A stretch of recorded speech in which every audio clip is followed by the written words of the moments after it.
Oi, pessoal, boa noite. Bem-vindos para quem está chegando agora.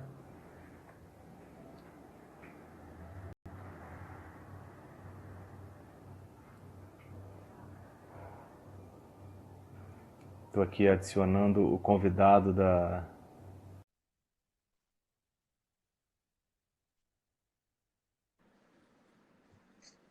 Oi, Bruno.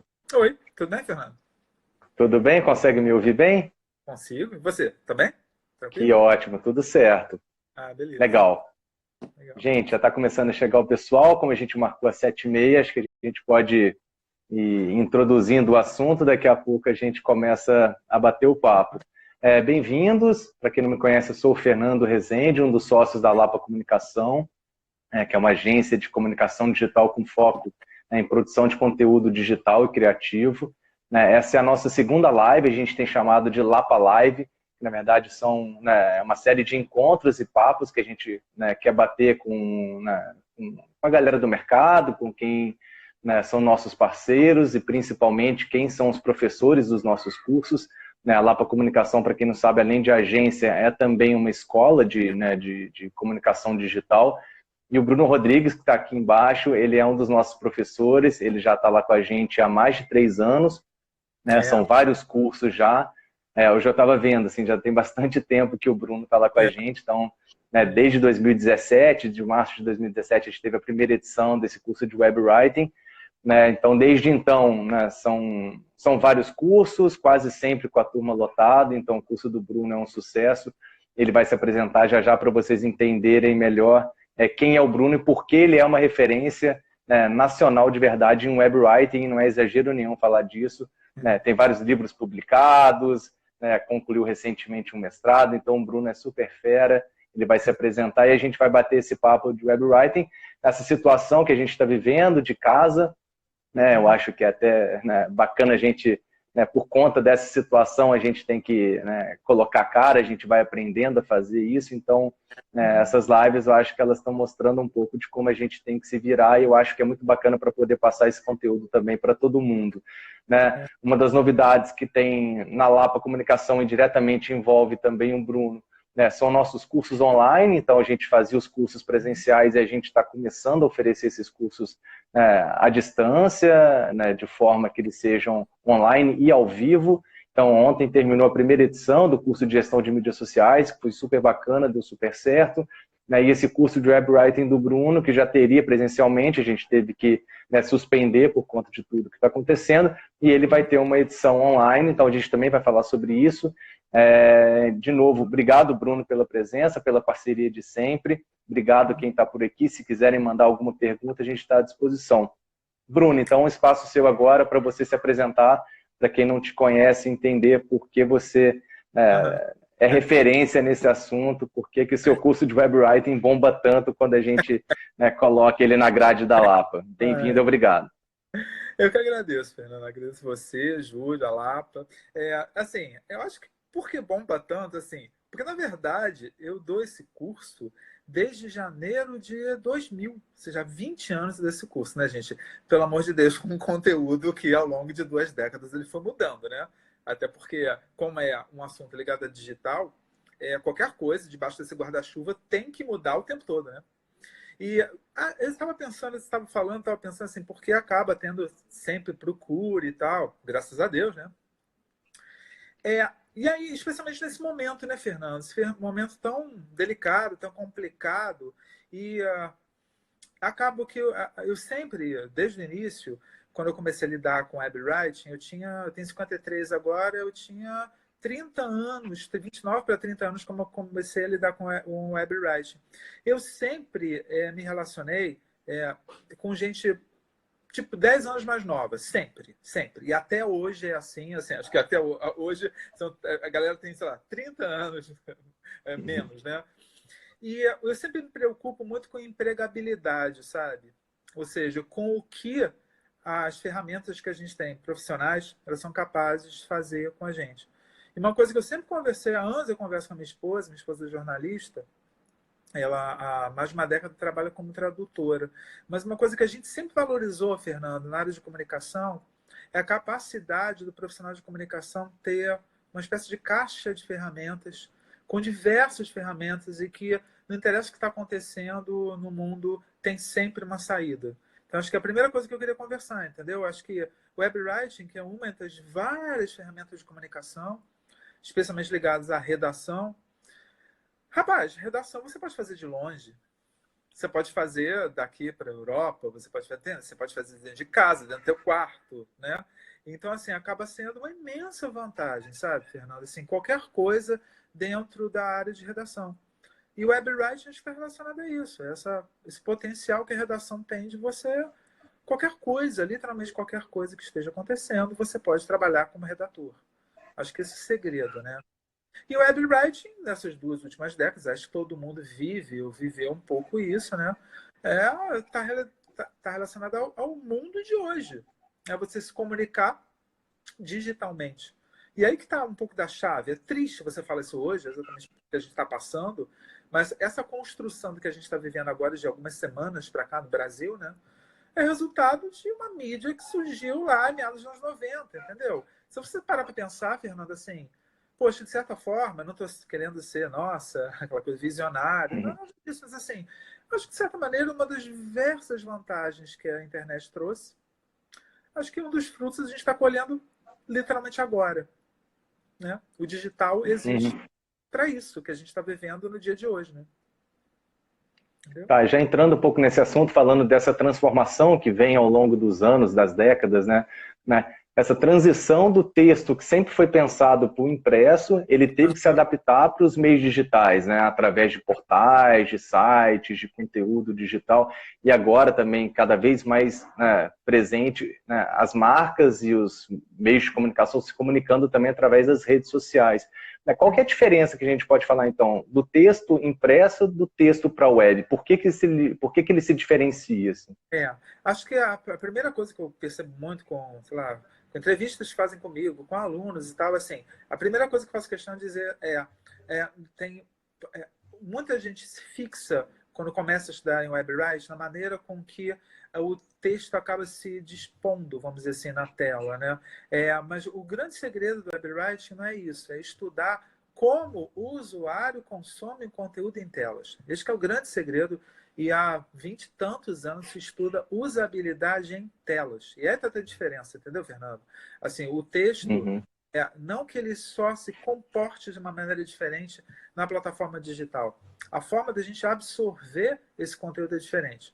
Isso vale para qualquer tipo de informação, especialmente o texto, porque mas até agora é o imperador de todos os formatos da informação.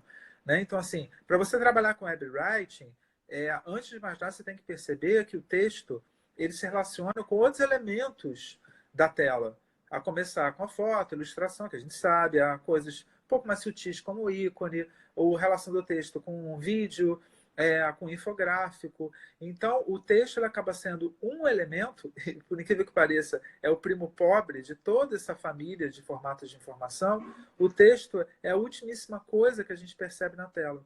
E acho que o web writing ele veio lá de trás para dizer, olha só, é algo novo, né, lá atrás.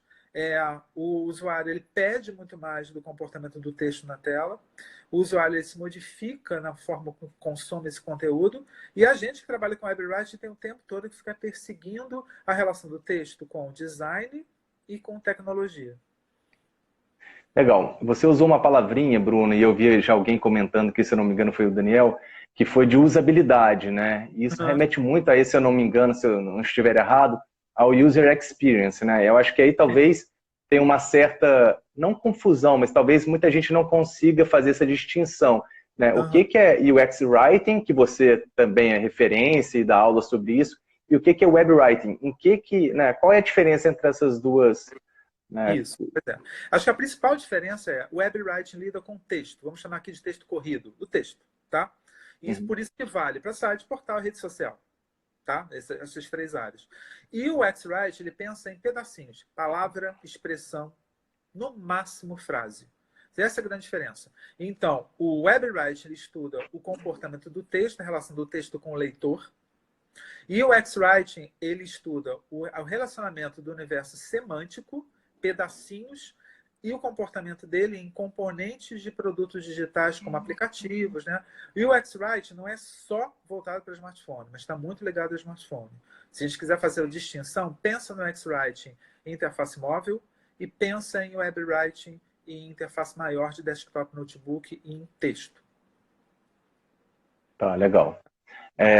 Outro tema que a gente já falou um pouquinho agora também, que eu acho que é de interesse de muita gente que pensa em escrita para web, de novo, que são as redes sociais, né? Hoje, dificilmente uma marca que esteja, né, tem uma presença digital, ela não vai ter um canal ali, seja no Facebook, no Instagram. E um dos maiores desafios para uma marca que, né, que está ali para conversar com seus seguidores e fãs é fazer essa interação. No seu curso, que eu acho muito bacana, você fala bastante sobre a importância, né, de saber se comunicar, né, mais do que produzir o conteúdo, é estabelecer essa conversa, né? Então, acho que o WebWriting também ele ajuda, né? Ele pode falar sobre isso, ele entra nesse aspecto também. Assim, Fernando, a área de comunicação é uma área que engloba tudo isso que a gente está falando, né? Então, é muito complicado quando surge uma mídia nova, um assunto novo, você querer... Acho que às vezes as pessoas querem isso por se querer se diferenciar no mercado, tá? Mas normalmente não dá certo. Tá todo mundo dentro do terreno da comunicação. Qualquer coisa nova que surja, por exemplo, o exemplo que você falou de UX Writing, né? Mas voltando, assim, para você falar de web writing, você tem que lembrar de jornalismo. Quando você vai conversar com os sindicatos de jornalismo no Brasil, o que é que eles dizem? Jornalismo é apuração. Aí você pergunta, onde é que está a redação? Eles falam, olha, o jornalismo, a consequência da apuração é a redação. Como diversas outras atividades têm como consequência a redação. Então, o espírito do jornalismo é a apuração. E isso tem muito a ver com WebWriting, não que tem a ver com a apuração, tá? Dando esse exemplo para a gente notar que na área de comunicação, como diz o nome, é a maneira com que a gente vai se relacionar. Então, é muito complicado, sabe, Fernando? Na área de redação para mídia digital como um todo, quando você fala de copywriting, que é a redação publicitária, né? WebWriting e UX-Writing, você partir com o discurso do eu amo escrever. Gente, todo redator ama escrever. Mas isso é muito perigoso. Porque quando você diz isso, eu vou escrever do meu jeito. Isso é uma armadilha imensa. Porque é exatamente o que você não pode fazer no meio digital. Tá? Você não pode trabalhar com seu ego. Isso cada vez mais se prova em pesquisas, né? Uhum. Tá, e você, quando você é convidado, né? Você dá muitas palestras em empresas, né? Quando você é convidado para dar uma palestra numa grande empresa, elas te procuram por quê, assim? Qual é o interesse dessas grandes empresas para que você vá lá falar sobre o WebWriting, sobre o UX-Writing? Qual que é a demanda que elas têm ao contratar um profissional como você? Que eu acho que é interessante para entender já um pouquinho do papel do profissional, né, que trabalha com isso. Porque, Fernando, a nossa comunicação do ser humano, ela está muito baseada na escrita, com toda razão. Porque a diferença da imagem para a escrita. A imagem é subjetiva, a palavra tenta ser ao máximo objetiva. Por isso, o sucesso da comunicação escrita ao longo da história da humanidade, vamos dizer assim, né? Então, o que acontece muito por conta de educação, a gente é educado, a gente é formado desde a escola, baseado na escrita. Está errado? Pelo amor de Deus, não. É resultado, como eu falei, da prova de que a base da comunicação, por ser objetiva, e da construção do conhecimento, a raiz é a escrita. Então, Fernando, quando a gente fala isso, a gente é adestrado. Estou usando esse termo, gente, no melhor sentido possível para vocês entenderem, tá? Ninguém é hipnotizado, não é isso. O que é a base do ensino é a escrita. Então, o que acontece é que a gente acaba desenvolvendo, por mais que a gente seja um redator, jornalista, publicitário, etc., etc., a nossa raiz é muito ligada à ideia da redação da escola. Então, por mais que você tenha anos de profissão, você acaba ficando com aquilo na cabeça dentro do seu modelo mental, como se a escrita fosse aquela estrutura de introdução, desenvolvimento e conclusão. E esse raciocínio, então, da velha, por exemplo, jornalismo, pega esse de pirâmide invertida, a pirâmide invertida ela foi esfacelada de 5, 6 anos para cá, no meio digital. Tá? Então, depois eu converso no curso sobre isso, né? Uhum. Você fala muito de técnica, né? É importante a gente, né, saber né, de como ter uma boa escrita, e uma boa escrita ela requer técnicas. E uma das técnicas que você fala no curso, que eu acho que é bem interessante, é quando a gente também vai escrever para otimizar, por exemplo, nosso conteúdo para mecanismos de buscas, né? Então, eu acho que é importante, beleza, a gente tem que ter um texto correto e bem escrito para os portais. Agora, no meio digital, a gente tem que ter outras preocupações. Nessa rede social, a gente tem que saber como conversar com essas pessoas. Né? A gente também tem que pensar nessas técnicas para que o nosso conteúdo seja encontrado ali facilmente numa busca do Google, enfim, de um buscador, né? E eu acho que agora, com esse momento que a gente está vivendo, que você começou a falar, né, de transformação, e uma transformação que já vem acontecendo agora, é essa mudança das pessoas estarem ainda mais conectadas como se fosse possível, né? A gente já vivia ali com o smartphone na mão e isso está aumentando cada vez mais quando a gente está em casa. Então o uso do Instagram está aumentando, do Facebook está aumentando, o TikTok está explodindo de novos usuários, né? E consequentemente também a busca ali no Google, né? Seja por informações, né, da doença, da Covid-19, enfim, sobre várias outras coisas que acabam também chegando às marcas, né? As pessoas vão chegar e vão descobrir novos conteúdos a partir desses mecanismos de buscas. Né? Como é que o WebWriting entra aí? Como você vê a técnica, né, que também é precisa aí, que foge um pouco, talvez, da liberdade de escrita, e você tem que seguir ali, talvez, alguns parâmetros de técnica mesmo? Há muitos anos, Fernando, SEO já faz parte da família WebWriting. É WebWriting. Então, até uma coisa que eu costumo dizer, até se citou, aí eu falo isso que é baseado em teste. Se você tem dois elementos textuais, que é o título e o texto propriamente dito, se você for gastar mais tempo pensando e elaborando alguma coisa, por incrível que pareça, não é o texto, é o título. Porque se você não conseguir elaborar um título que ele seja facilmente encontrável, a história da findability, o seu texto não vai ser percebido. E outro detalhe também, que é muito importante para que um texto ele seja muito bem indexado. Existe um abismo entre você perceber um texto na tela e você ler esse texto. Muita gente acha que é meio lógico. Se eu percebi um texto na tela, eu vou ler esse texto. Não, há muitos anos é provado em muita pesquisa. Em percepção de encontrar algum conteúdo a partir do trabalho de indexação e perceber como é que é a indexação do texto na tela.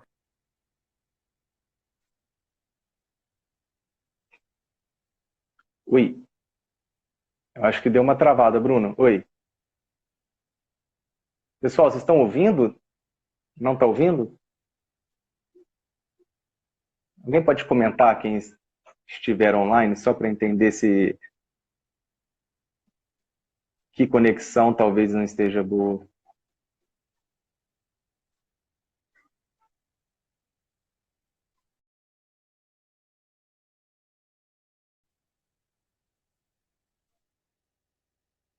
Oi, pessoal, a imagem do Bruno também ficou ruim para mim, deve ser a conexão dele. Vamos ver se ele entra de novo para eu puxar ele aqui.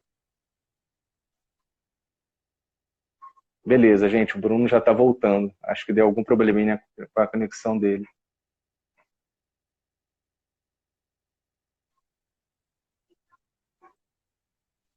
Oi, ele está voltando.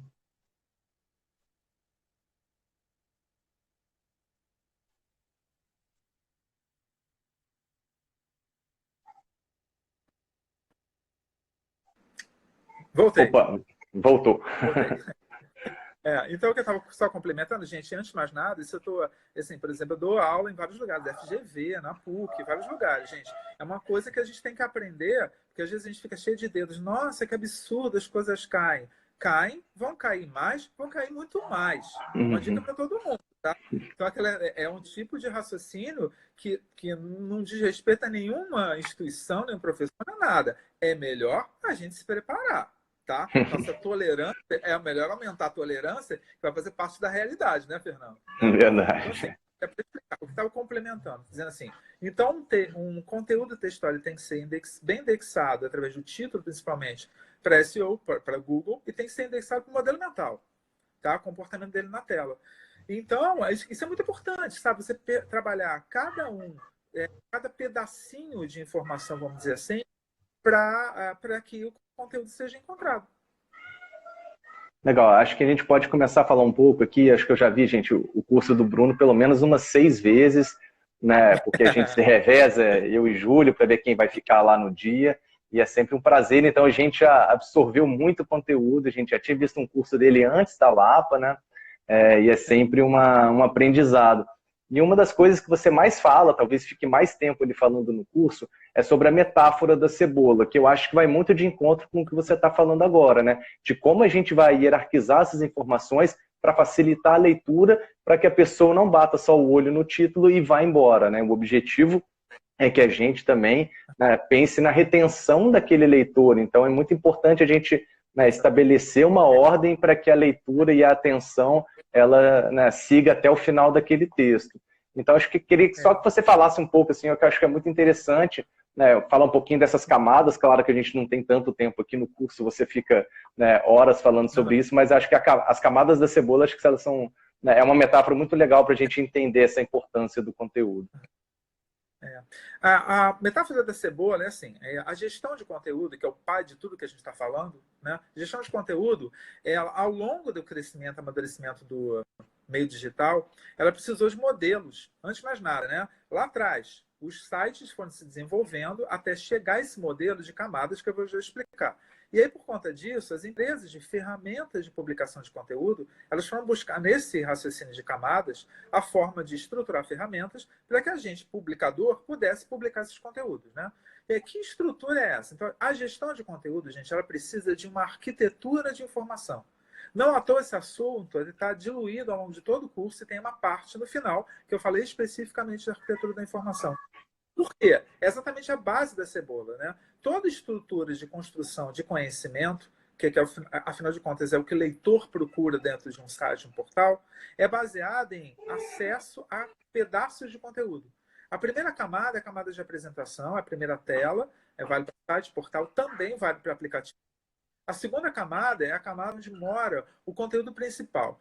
Como eu expliquei agora há pouco, o imperador dos formatos de informação ainda é o texto. Então, é onde mora o texto principal. Existe uma terceira camada, e esse modelo de cebola é o tradicional de gestão de conteúdo. Terceira camada em diante são camadas de detalhamento. São camadas em que as pesquisas travam, né, porque elas deixaram de ser feitas, porque já comprovaram, que a gente, como usuário, prefere ver outros formatos de informação além do texto. Por exemplo, galeria de fotos, player de vídeo, tabelas, gráficos, né? Isso é o que está acontecendo, né, Fernando? Hoje em dia, a gente acessa cada vez mais diretamente páginas que a gente procurou, por exemplo, no Google. Então, a gente não passa para a primeira, para a segunda camada, a gente vai para a primeira camada, a gente vai direto para uma quinta camada, para uma 11ª camada, né? Então, no curso eu falo muito sobre como lidar com essa situação, dessa chamada navegação integrada, que você entra pela primeira página, e a navegação remota que a gente faz cada vez mais, que a gente vai direto ao ponto que a gente quer. Legal. Falando um pouquinho agora sobre o mercado de trabalho, a gente tem uma galera aqui, depois essa live vai ficar disponível também por 24 horas para quem quiser assistir. Eu acho que talvez cheguem algumas pessoas aqui que têm interesse no tema, né, que curtem web writing, mas que muitas vezes não sabem ainda, né, no mercado de trabalho quem que é essa figura. Assim, geralmente as empresas elas têm esse profissional ali internamente, ou é um consultor que é contratado para prestar essa consultoria ali bem pontual, e depois a equipe de comunicação vai dar sequência a isso, né? Existe esse profissional, geralmente ele é jornalista, de onde que ele vem, assim, e como você vê hoje no mercado de trabalho, já que você está, né, viajando o tempo inteiro, está percorrendo as grandes empresas, o que você vê dessa área? Fernando, esse profissional, se você for imaginar no LinkedIn, no vagas.com, é um profissional que é chamado redator, tá? O que aconteceu há mais de uma década? A habilidade da escrita offline se fundiu com a habilidade específica de escrita online.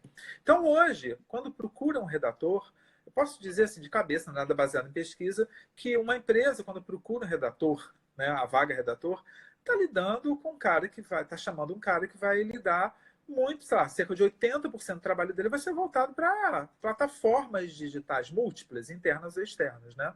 Então, esse profissional é o profissional da escrita em empresas, intranets, sites de e-commerce, muitos redatores nessa área, sites de jornalísticos, embora nos últimos 3 anos o jornalismo no mundo inteiro, não é uma questão só do Brasil, desabou o mercado de trabalho.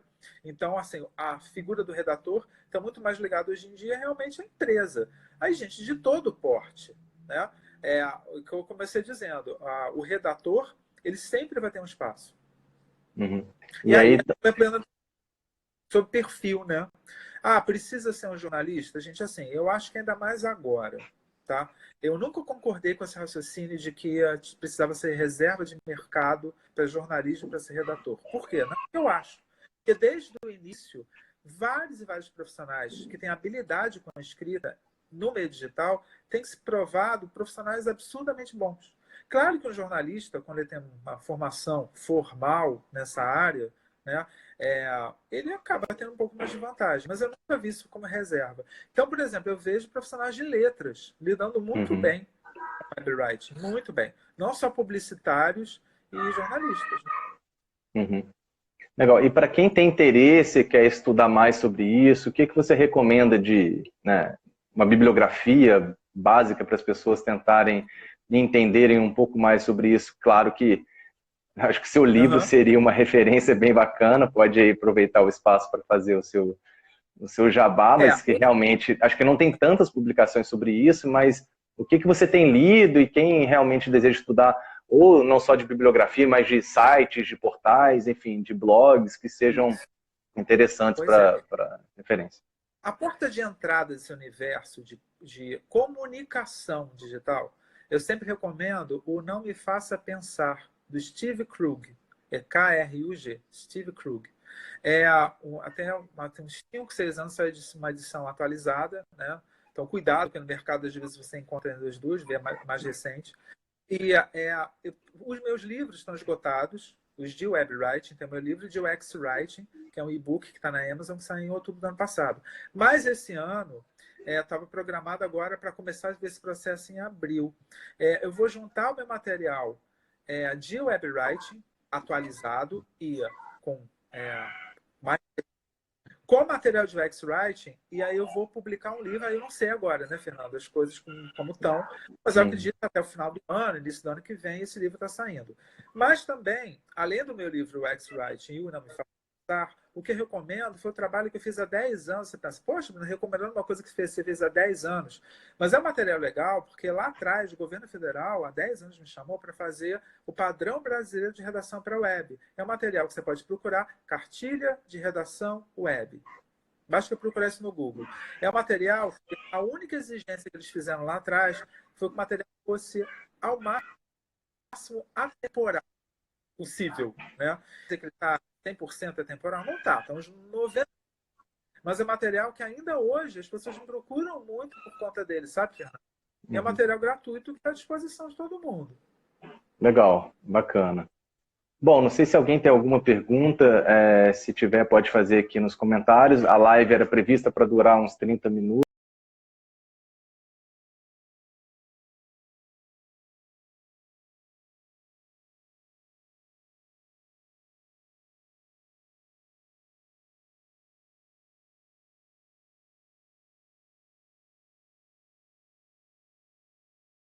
As informações, cursos.lapacomunicação.com.br, né, Bruno? Vai ser a primeira edição online ao vivo. Você já tinha essa experiência, acho que, né, de outros cursos. É importante falar, né?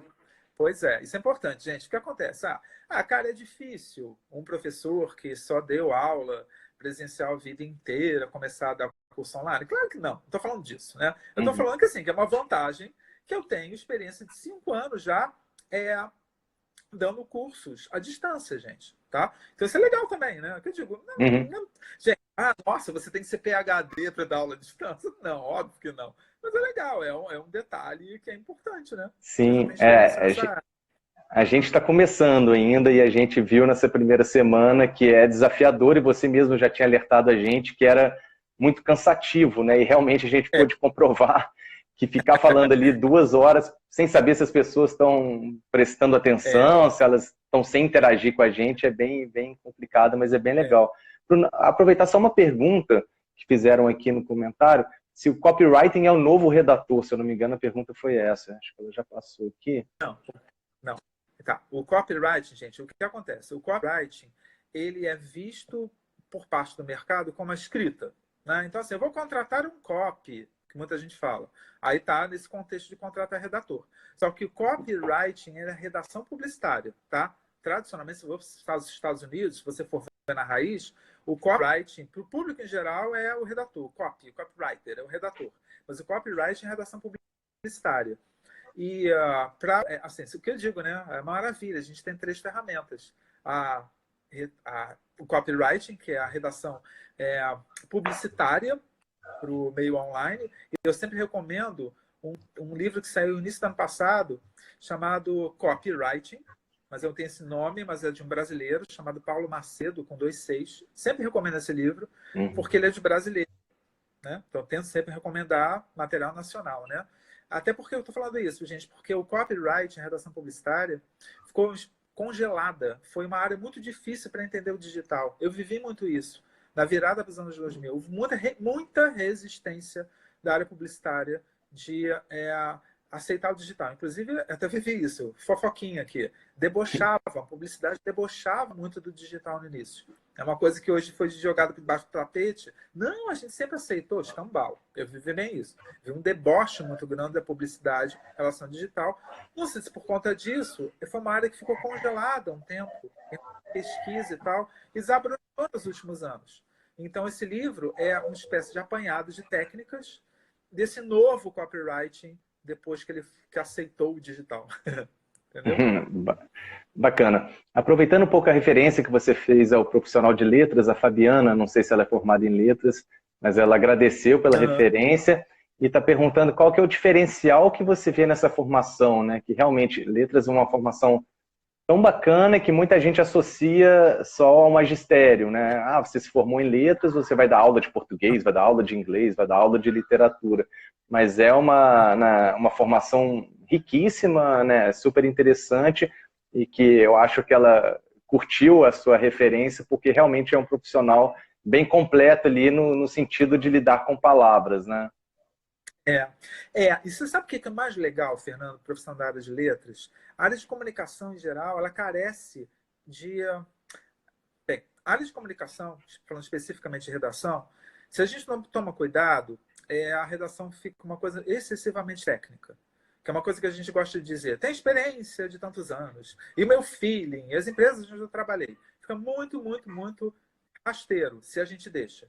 A área de letras, ela traz muita teoria. Aí você fala, nossa, que horror. Horror nada, não é horror. Uma área técnica, ela precisa desse raciocínio teórico que letras oferece para a gente. Então, esse profissional de letras é um profissional muito rico, porque quando a gente fala de estilo, tem o meu estilo. A profissional de letras vai dizer, não, calma aí, que tem estilo. Você conhece quais são os estilos? Eu vou te explicar quais são os estilos. Aí o profissional de jornalismo, por exemplo, vai dizer, interessante. Eu lidei com isso a vida inteira, ouvi na faculdade, mas nunca me aprofundei. Quem sabe sobre isso em profundidade é o profissional de letras, por exemplo. Bacana. Bom, Bruno, já passou um pouquinho da meia hora. A gente está na... Se fosse uma sexta-feira normal, provavelmente estaria num happy hour, tomando uma cerveja. A gente está em casa, conversando sobre webwriting, novos tempos, mas também é bem bacana a gente poder bater esse papo. Tinha uma galera de letras aí sim, que ficou agradecida com a sua referência. De novo, Bruno, agradecer pelo espaço. A ideia é que a gente volte a ter esses encontros aqui, em outros, né, espaços virtuais também, para a gente poder conversar com todo mundo. Agradecer pelo tempo e pela parceria agora também no universo online, né, de cursos à distância. Posso dar um recado? Claro, por favor. Posso? Pois é, acho que é um recado final. Gente, o que acontece, assim, a gente está num momento completamente diferente. Um momento que a gente torce para que passe logo, poucos meses, tá? Não sabe quanto tempo vai durar, mas a gente sabe que vão ficar sequelas e vão ficar sinalização de novas situações e novos raciocínios. Eu acho que dentro disso está a experiência de você. Então, muita gente, acho que eu acho muito prejudicial, sabe, Fernando, que é o clichê ali, é o olho no olho. Isso acho que já prejudicou uma legião de gerações de profissionais de comunicação. Uma legião. Então, assim, acho que é a hora definitiva da gente jogar essa ideia no lixo. Tá? Nada comprova na área de comunicação de que o olho no olho, estou falando de teste, é melhor do que uma situação à distância. O que existem são aspectos subjetivos, aspectos emocionais. No momento que a gente está hoje, por exemplo, as ferramentas, né, de ensino à distância, como vai ser do curso, elas têm toda a possibilidade de você fazer tudo o que você faz em sala de aula. Tá? Então, a gente pode dizer, do ponto de vista de contato físico, vamos dizer assim, você tá, é a única diferença, gente. Até networking você é capaz de fazer em cursos online. Então, assim, eu queria pedir a boa vontade, não é porque eu vou dar curso, tá? É a boa vontade para esse novo momento. Muito cuidado com esse clichê do que vale é o olho no olho. Até porque se for isso, né, Fernando? Eu estou olhando no teu olho, né? Pois é. É uma questão de adaptação, né? Ainda é muito novo para muita gente. Como eu falei, até para a gente, foi até legal que a gente se forçou a se adaptar de uma forma mais rápida, apesar que já era um plano da Lapa, né? Ir para esse meio, né, online, ao vivo e à distância. Eu acho que essa situação está forçando a gente a perder um pouco esse medo e está acelerando o processo. E a gente já está recebendo muita coisa boa em troca, né? Então eu acho que é realmente uma questão de adaptação e todo mundo já está olhando, né, aí com outros olhos, né, para esse novo momento. Tomara que tudo se resolva e que a gente, né, saiba aproveitar, né, essas mudanças que a gente está tendo que passar de forma quase que, né, sem ter escolha, mas que a gente faça bom uso disso tudo. Beleza? Então tá, Bruno, muito obrigado. Até o curso online. Muito legal. Bom. Tá legal, vamos marcar mais vezes aí. Semana que vem o Júlio deve voltar com outro professor, com outro profissional. Depois a gente faz um repeteco da sua, que deve ter bastante assunto ainda pra gente conversar. Beleza. Grande abraço, se cuida. Gente, muito obrigado por todo mundo que participou também. Tá legal? A live vai ficar disponível durante 24 horas aqui no nosso Instagram, tá bom? Valeu. Boa noite, se cuida. Obrigado, tá? Tchau, tchau.